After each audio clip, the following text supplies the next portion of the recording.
Hey YouTube, I'm the Will of DC, the Invisible Children drama and controversy. Find out all about it on today's YouTube news.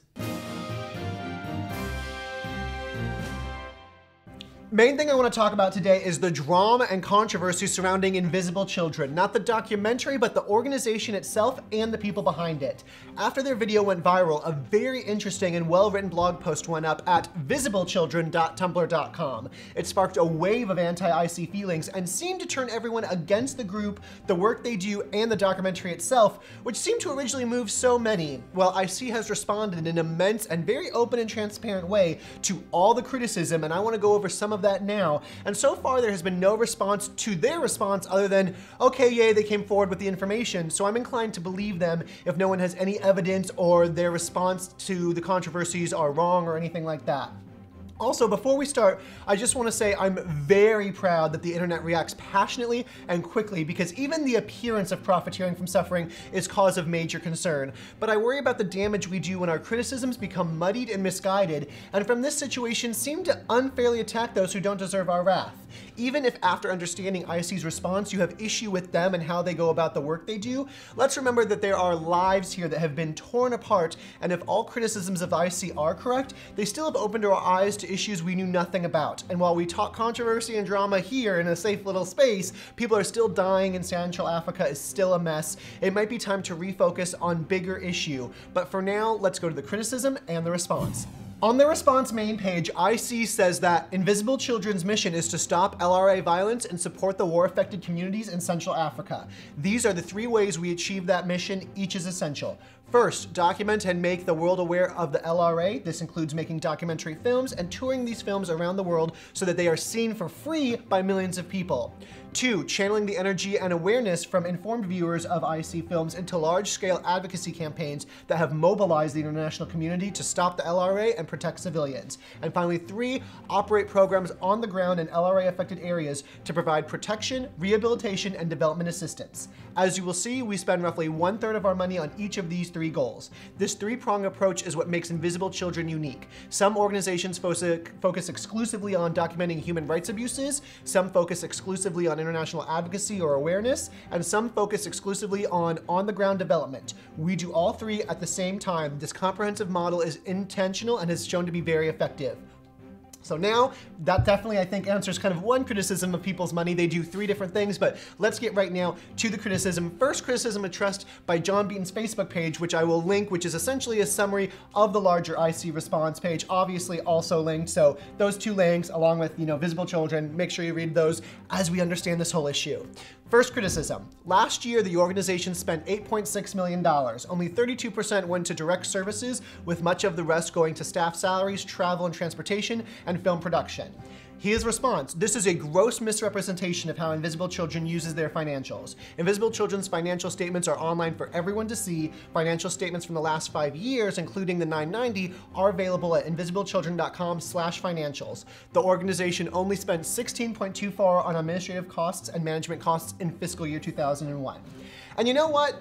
Talk is cheap. Before anyone talks about financials again, you damn well better have your source be the financial records which you read with your own eyes, not the word of someone on Twitter, Tumblr, or Facebook.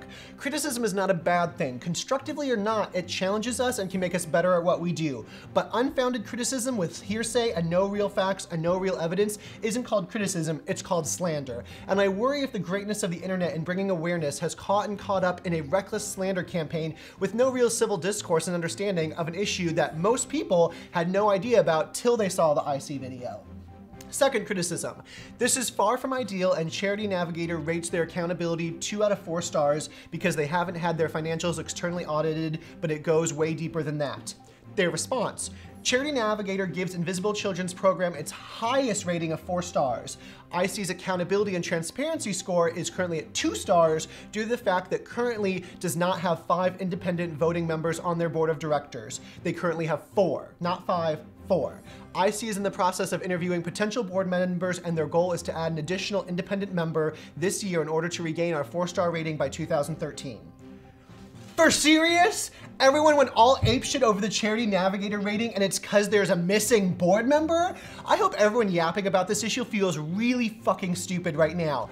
One missing board member gets you 2 stars and gets the internet all up in arms that you're a bad charity because Charity Navigator said so. Missing board member, wow. Well done, internet. Well done getting upset about that missing board member. Anyways, the third criticism is the group is in favor of direct military intervention and their money supports the Ugandan government's army and various other military forces. Here's a photo of the founders of Invisible Children posing with weapons and personnel of the Sudan People's Liberation Army. Both the Ugandan Army and Sudan People's Liberation Army are riddled with accusations of rape and looting, but Invisible Children defends them, arguing that the Ugandan Army is better equipped than that of any other affected countries. And now, John's very Will of DC-ish response is, not to put a fine point on this, but bullshit. At least for the part where they claim Invisible Children supports the UPDF and SPLA. Invisible Children never have supported the UPDF or SPLA with money, and they do not hide their obvious human rights abuses. The UPDF is the best equipped group, even though they do not operate in Uganda anymore. Anyone who argues otherwise does not understand how ineffective the SPLA, FACA, and FADRC are.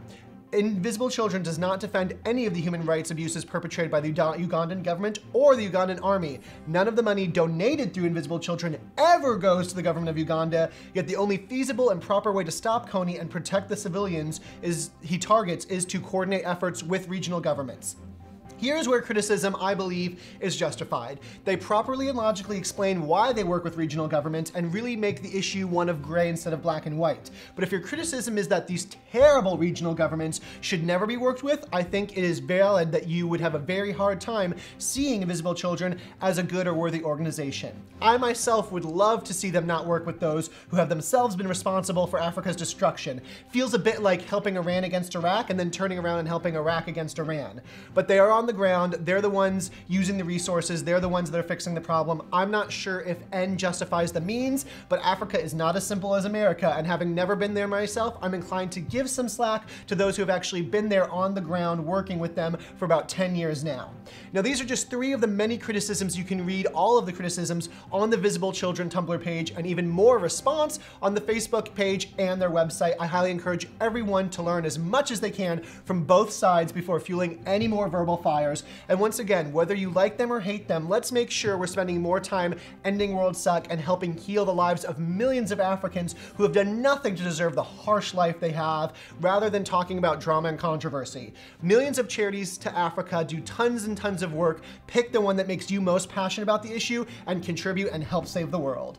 And that's all I've got for you today. Thank you so much for watching YouTube News. As always, remember to leave all your comments down below, rate, thumbs up, and subscribe. Send to your friends if you loved it. Our newest member of the Wall of Fame is my good friends from Smosh. Obviously, you know who they are, the incredible Smosh. Anyways, keep leaving all of your comments down below on the next names you want to see on the Wall of Fame. We're gonna fill the whole thing up, so keep sending all of those names. Hope you're having an awesome day, and I will see you tomorrow on YouTube News. Bye, everybody.